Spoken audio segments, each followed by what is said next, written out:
कोई भी बच्चा कमजोर नहीं होता, कमजोर होती है उसकी सोच। अगर आप समझते हो ना कि आप कर सकते हो तो आप कर लोगे। आप वहीं पे खुद को कम आंकना शुरू कर देते हो जब आप ये सोचते हो कि हम नहीं कर सकते। तो शॉर्टकट तरीके से कुछ भी नहीं मिल सकता यहाँ पे। तुम शॉर्टकट तरीका लगा के एक गाजर का पौधा उगा के दिखा दो, वो एक सर्टेन टाइम रिक्वायरमेंट है सब चीज की, आपको उतना देना पड़ेगा उसके लिए, तभी जाके आप सक्सेस होंगे, चाहे पढ़ाई हो या कुछ भी हो। बट ये जो शॉर्टकट वाले हैं सब ना, ये सोचते हैं सब कि शॉर्टकट के चक्कर में जाएंगे पूरी तरह बर्बाद हो जाते हैं। जो बच्चे ये सोचते हैं कि नहीं मैं कल पढ़ लूंगा, मैं परसों पढ़ लूंगा, मैं ऐसा कर लूंगा, तो मैं उनको कहना चाहता हूं कि कल कभी आता नहीं। जब आता है आज आता है, और आज को तुम खराब कर रहे हो उस कल के लिए जो कभी आएगा ही नहीं। आज तुम कल के लिए सोचोगे, कल जब आएगा आज की तरह तब तुम फिर कल के लिए सोचोगे। तुम कल भी यही कर रहे थे, कब मेहनत करोगे मुझे कुछ नहीं। और जब पेपर का 1-2 महीना रह जाएगा, जब बहुत कम वक्त बचेगा, अब हाथ पैर कांपने लग जाएंगे, शरीर जवाब देने लगेगा, फिर लगेगा यार मैं भी एक अच्छी तैयारी कर सकता था, पूरा वक्त सामने पड़ा था, मैं भी अपनी एक दुनिया बना सकता था।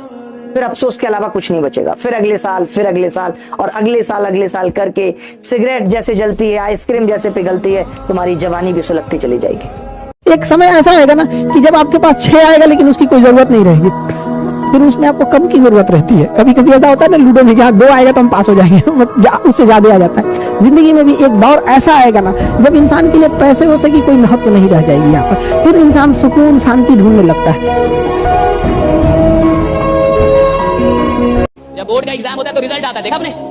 बोर्ड का 10th का बोर्ड रिजल्ट आता है, तो आपने गांव में देखा होगा कि ऐसे बच्चे जो सेकंड डिवीजन आएगा, सेकंड डिवीजन, वो डीजे बजवाते हैं, और जिसका 90 से ऊपर आया वो रो रहा है, कोई 90 आ गया, और जो सेकंड डिवीजन आया है वो डीजे बजवा रहा है, और पूरे गांव वालों को लग रहा है कितना नालायक लड़का ये।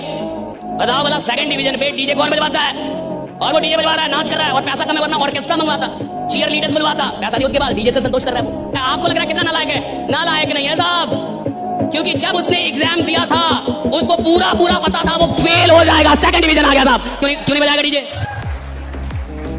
ऐसा ही कुछ लीडर्स के साथ होता है। जब वो काम करने आते हैं उनको विश्वास ही नहीं होता कि वो 20, 30, 40, 50 हजार भी कमा पाए, और अचानक 1.5 लाख कमाने लगा। अब वो डीजे बजा रहा है। सिंपली अक्सर हम अपनी तुलना दूसरों से करते हैं, और कहीं ना कहीं इस बात को लेकर दुखी भी होते हैं, परेशान भी होते हैं कि वो ऐसा है मैं ऐसा क्यों नहीं हूँ, है ना? पता है लेकिन फिर भी हो जाता है। इस पर किसी ने क्या खूब कहा है कि तू अपने अंदर खूबियां ढूंढ, खामियां निकालने के लिए तो लोग हैं ना। ख्वाब देखना है तो ऊंचा देख, नीचा गिराने के लिए तो लोग हैं ना। कदम रखना है तो आगे रख, पीछे खींचने के लिए तो लोग हैं ना। प्यार करना है तो खुद से कर, क्योंकि नफरत करने के लिए तो लोग हैं ना। भीड़ के अंदर तू अपनी एक अलग पहचान बना, क्योंकि भीड़ में चलने के लिए तो लोग हैं ना। तू अपने अंदर एक जुनून की चिंगारी जला, क्योंकि जलने के लिए तो लोग हैं ना। तू कुछ करके दिखा दुनिया में, तो कुछ करके दिखा दुनिया में, क्योंकि तालियां बजाने के लिए तो लोग हैं ना, है ना? बेटा आर या पार की लड़ाई है, कुछ दिन की, है ना, कहते हैं खून पसीने वाली मेहनत आपको करनी पड़ेगी। बट ट्रस्ट मी बेटा, जब अपनी 100% एफर्ट लगा के मेहनत करोगे, पेपर देकर आओगे तो बहुत अच्छा लगेगा। हम पेपर अच्छा नहीं हुआ तो कैसे अच्छा लगेगा? At the end of the day ये तो रिलीफ होगा ना, ये तो होगा कि हाँ यार मैंने अपना 100% दिया। रिग्रेट नहीं होना चाहिए, क्योंकि रिग्रेट बहुत ज्यादा पेनफुल चीज होती है।